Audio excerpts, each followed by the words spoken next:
آج ہم ایک بہت دلچسپ اور شاید تھوڑے چبھتے ہوئے سوال پر بات کرنے والے ہیں۔ اردو ادب میں ہزاروں ناول لکھے گئے ہیں، لیکن عالمی سطح پر دنیا کے سامنے ان کا نام کیوں نہیں لیا جاتا؟ یہ ہے ایک ایسی پہیلی جسے معروف نقاد ناصر عباس نیر اپنے ایک مضمون میں سلجھانے کی کوشش کرتے ہیں۔ تو آئیے آج ان کے خیالات کی روشنی میں اس سوال کا جواب ڈھونڈتے ہیں۔ اچھا، اس دلچسپ گفتگو میں آگے بڑھنے سے پہلے ایک چھوٹی سی بات۔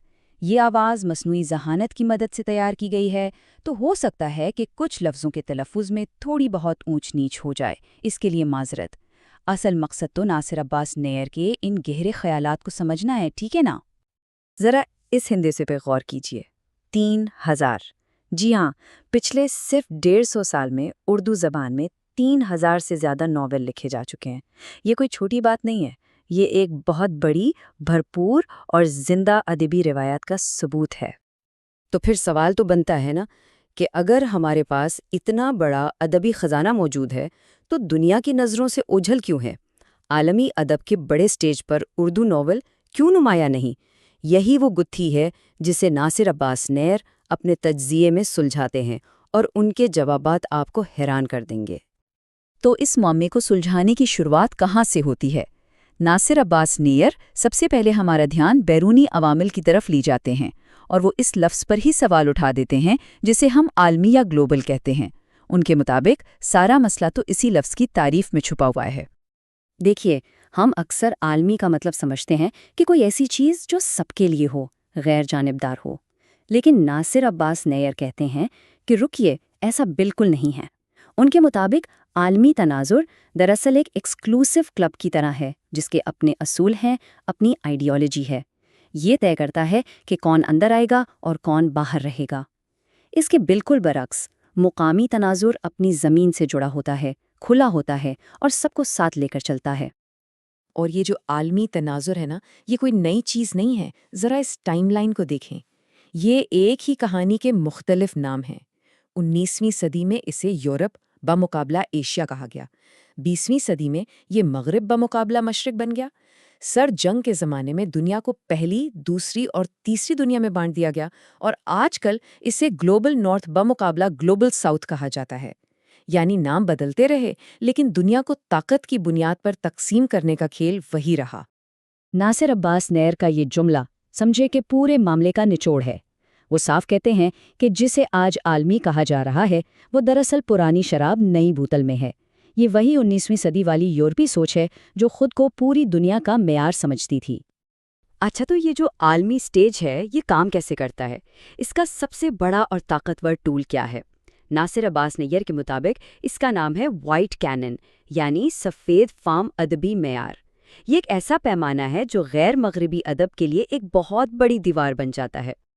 تو یہ وائٹ کینن آخر ہے کیا بھلا؟ بالکل سادہ لفظوں میں، یہ ادب کو پرکھنے کا ایک ایسا چشمہ ہے جو صرف یورپی طرز پر لکھے گئے ناولوں کو ہی حقیقی یا عظیم ناول مانتا ہے، اور جو بھی تحریر اس فریم میں فٹ نہیں ہوتی اسے نظر انداز کر دیا جاتا ہے، اسے کمتر سمجھا جاتا ہے۔ نوبل انعام یافتہ ادیبہ ٹونی مورسن نے اسی ادبی نسل پرستی کے خلاف بہت آواز اٹھائی تھی۔ آئیے اس کے ایک بہت واضح مثال دیکھتے ہیں۔ مشہور ناول نگار میلن کنڈیرا کہتے ہیں کہ ناول کا اصل کام وجود کے گہرے سوالات پر غور کرنا ہے۔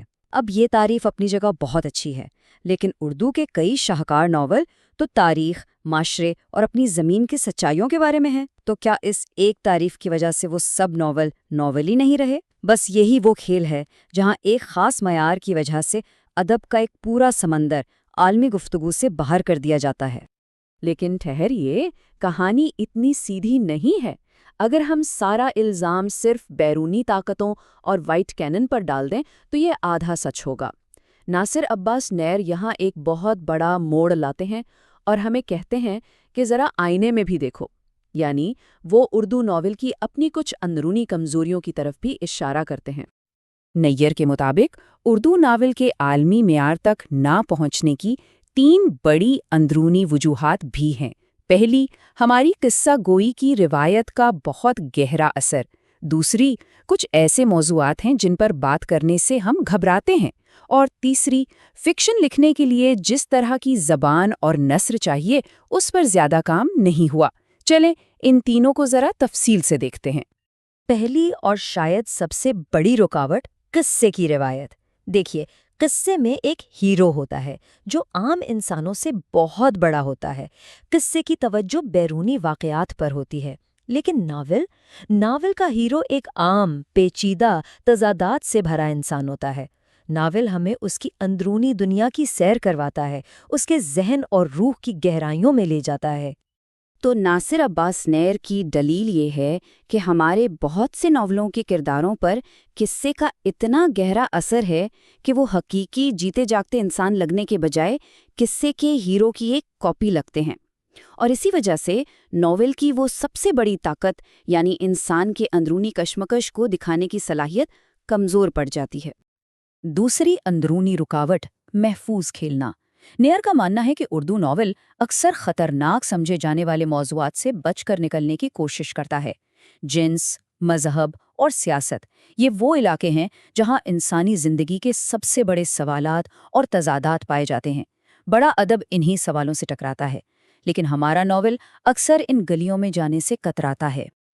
اور یہیں پر ملان کنڈیرا کی یہ بات پھر سے بہت اہم ہو جاتی ہے۔ وہ کہتے ہیں کہ ناول کا کام تیار جواب دینا نہیں، بلکہ مشکل سوال اٹھانا ہے۔